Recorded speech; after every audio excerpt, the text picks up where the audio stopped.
Hey everybody, it's Gunny. Alright, so as you may be able to surmise from the current screen, you have the announcement that the King of Fighters 15 is coming, of course, Q1 2022, but it's also coming to various platforms, including the PS5, the PS4, the Xbox Series X and S, Windows 10, Steam, and Epic Games. This has a few connotations. But if you think about it like this, if they announce every single platform on the one poster, this, as some would argue, means there is no exclusivity, and that in fact all of these platforms will be having King of Fighters at the same time. I kind of hesitate to believe it, but it might well be true, and this would be absolutely fantastic, which means none of the platforms, none of the companies have an exclusivity pressuring you to buy one or the other platform. This is kind of interesting because this means that Sony hasn't, pressed into SNK saying, look guys, right, if you give us this game or an exclusive, right, we're going to give you this, we're going to give you a bit more exposure on our marketing streams, give you some nice trailers on our channel. You remember that the King of Fighters trailers popped up on the PlayStation channel. You know that is a huge amount of views, right? There is an advantage to having an exclusive title, even if it's only for a short while. But like Samurai Showdown, this game is going to be multi-platform, and you don't see, so far, you don't see Epic saying, haha, we've got this, you're going to have to get on Epic. You see it Steam, and you see it on Windows 10, which is kind of weird. I'm like, but it's Steam, right? What do you mean Windows 10? You mean I can get it on Windows 10 without Steam? That is interesting. I'm like, okay, because Windows 11's just been launched. So I'm like, guys, please keep up. But I don't know why they've put that in there. Maybe it's just to make it stretch it out so it fits nicely across the graphic. But anyway, it's good news, whatever way you look at it, right? If this means that the game is going to come on all these platforms at the same time, let's not wish for crossplay. I think that's a little bit beyond us at the moment. But hey, at least you don't have to run out and buy a new console, and it's on PS4. I mean, the whole PS5 thing kind of slightly worries me because, of course, I have a feeling that same with the Xbox. You've seen Samurai Showdown running at 120 FPS. You're like, well, that's kind of smooth. Might well have to upgrade, as I did with the Xbox in the first place. It's going to be interesting to see what platform runs the best, and PC Master Race and all of that fun. We just want it to run smooth on something, but if you've got money to spare, then it might be more interesting on a PC. But we'll see how it goes, because having a PC is great, but it running well on your platform doesn't mean it's going to make it a better to play on the netcode, right? With netcode, right? It's not going to have any effect on that. But anyway, let's move on to the next thing. So the next thing is the one thing where I get a bit like, okay. So you may remember there have been several publishers for SNK's games. The earliest I can remember I can't remember right now. But what comes to mind is Rising Star Games for King of Fighters 13. There's Ignition for King of Fighters 12. And there was, of course, Deep Rising, aka Koch Media, for King of Fighters 14. Did I say Deep Silver? Good, I hope so, because they're both basically the same thing. Koch Media is actually quite big, very big brand. They've got quite a big distribution. They're a good thing. And then, of course, you've got Athlon for Samurai Showdown. And it's interesting to see that Athlon, who I believe is connected to Tencent. If I'm wrong, I'm wrong. I'm sorry. Go check on the wiki. Don't quote me on that.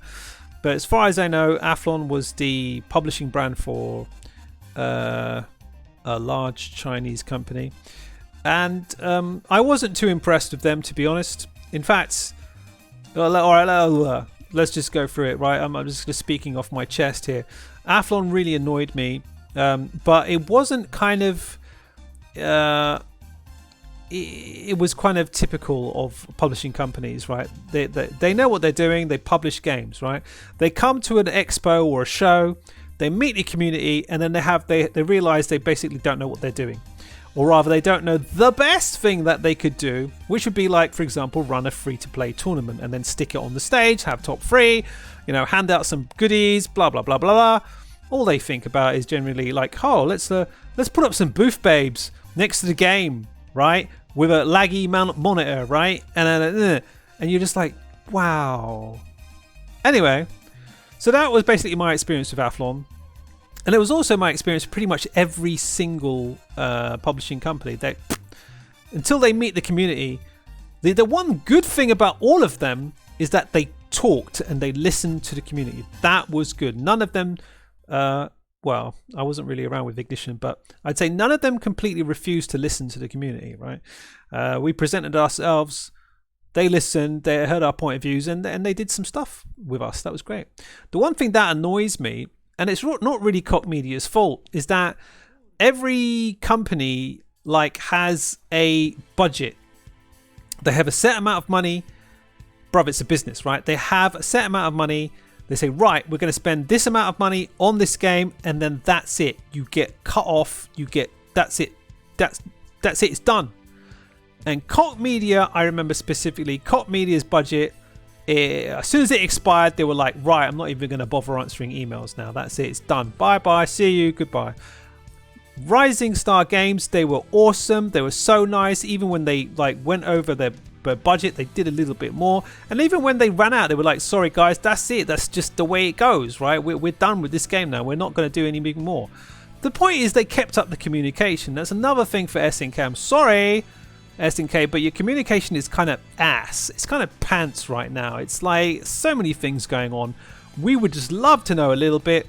And the community manager just doesn't really say anything apart from, you know what, I like cheese. And you're like, bruv, this isn't like you. This is so vanilla. What are these posts, man? And you just get the feeling that community manager is either got his hands tied behind his back or is just really vanilla. And I'm like, nah.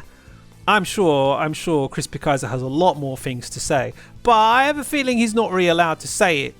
And that's just business, mate. That's just it. You've got some of these social channel media what's its, right? They're just going off, and then they get fired. This is not happening with SNK, right? I think SNK's got a really good grip on their media channels. They're like, yeah, you're not going to go ham on these channels, right? That's my opinion. This is not a fact. This is just my opinion on what I see going on right now. I'm just like, I get a feeling about this. But anyway, at the end of the day, it's probably better that Chris Picasso doesn't just speak his mind because he's probably going to get fired, right? That we don't want that because he's a good guy. But yeah, I'm just disappointed that Koch Media. Sorry, I'm disappointed. Full stop. Right, because even though Koch Media is actually a good publisher, got big distribution, they're not a little small cake, and I can actually show you some pictures from the last time I saw them publish the game. It wasn't hidden in the corner. Had nice big display. We were actually sharing. They were actually sharing a stand. These things cost a lot of money, and they were sharing a stand with which company was it? Crap. One of the other. I think Atlas. I think it was actually Atlas or something like that. And these things are very expensive, so it was really nice to see that they got a thing up there. They got a big board, King of Fighters 14. They have one hanging from the ceiling as well. That was nice. But it just upset me when they just cut us off, and I was just like, really? There might have been other things at play, but I just felt like, wow, man, it's just a business. It's just, I don't feel the heart. And the thing is, I remember that one of the people involved was actually a King of Fighters player, and I was like, bruv, man, how can you do this, right? But you know, it's business. That's it. They've got to do their job. And I was just like, bruv, man, we're not done with this game. We're not done with this game. We just started with this game. You got to keep up the support with us. You've got to keep us going, help us out here. But no, that was it. And the budget's done. And that's it. They're off. But yeah, it's still a good thing. You know, they're not some tiny guys, but frankly, my favorites are definitely Rising Star games, man. They were just so awesome. They went beyond the call. They went beyond the call. They were so awesome, man, and I really missed them.